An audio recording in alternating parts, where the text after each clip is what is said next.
A few minutes ago, Dak Prescott expected to miss several weeks with a right hamstring injury when he got hurt Sunday against the Falcons. It'll be Cooper Rush, not Trey Lance, starting this week at least against the Eagles. We'll see how long Prescott is out.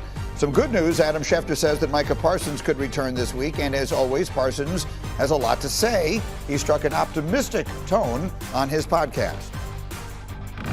You know, we got this great stretch of great teams coming up. Great stretch of great teams, and we got a chance. You know, they always say it's not over till the fat lady sing, and I ain't hear her sing yet. I ain't hear her sing once yet. So, you know what I'm saying? As long as I'm still alive, as long as I'm still part of this team, I'm going to keep on fighting. Okay, and so we were just starting to address that comment and this situation and that team when we got the news a few minutes ago about the breaking news about Zadarius Smith. So let's pick up where we were a moment ago. He is trying to remain optimistic about the Cowboys season. Are you? Nah. I mean, maybe he can focus on his podcast because this season isn't going anywhere for the Cowboys. I think they need to start thinking about going forward. What are the cornerstones that they're going to build around? I think Micah Parsons is definitely one of them, CeeDee Lamb and Dak Prescott. From that point forward, they need to figure out who on the roster they want to keep and who they should be targeting going forward because this team, I mean, the die was cast this offseason when they didn't make the changes that they needed to make to be competitive this year. When they had running backs that are our age? Yeah. Not going to be good. Not going to be good. We launched this program in April of 2018. And since that time, I have wanted to do a feature called Say Something and Duck. And this might be the perfect opportunity for me to finally bring it up. I'm going to say this, and then I'm going to duck for fear of the reaction I'm going to get. But the Dallas Cowboys this year are as done can be. If any of you remember the classic movie Trading Places, yes. The moment where they sell. That's what they need to do. The Dallas Cowboys should trade Micah Parsons. You have lost your mind.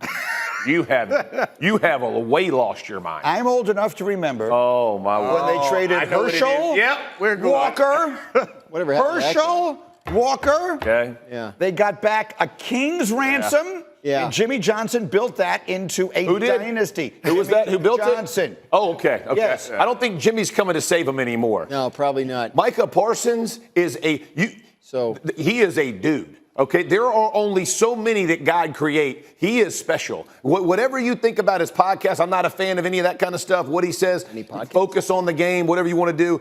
At the end of the day, you only got so many. You just saw that pass rate win by Hutchinson.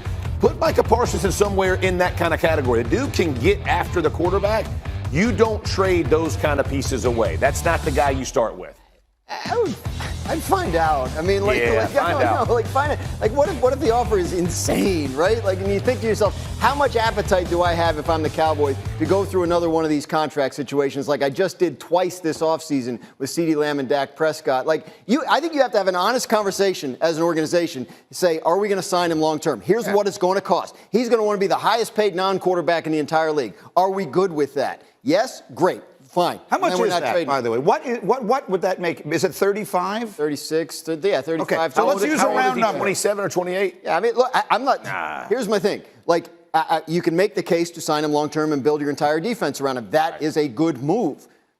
If you don't feel like doing that, if you feel like you wish you didn't podcast so much, if you feel like there's other issues and you're not comfortable committing long term to him, then I think you do.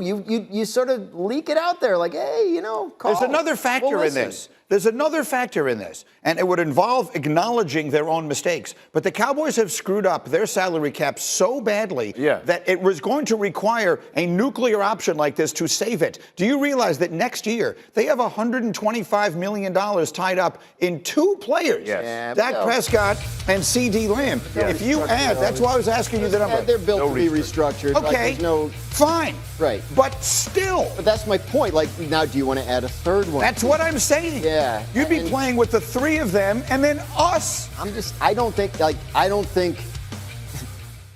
going to happen.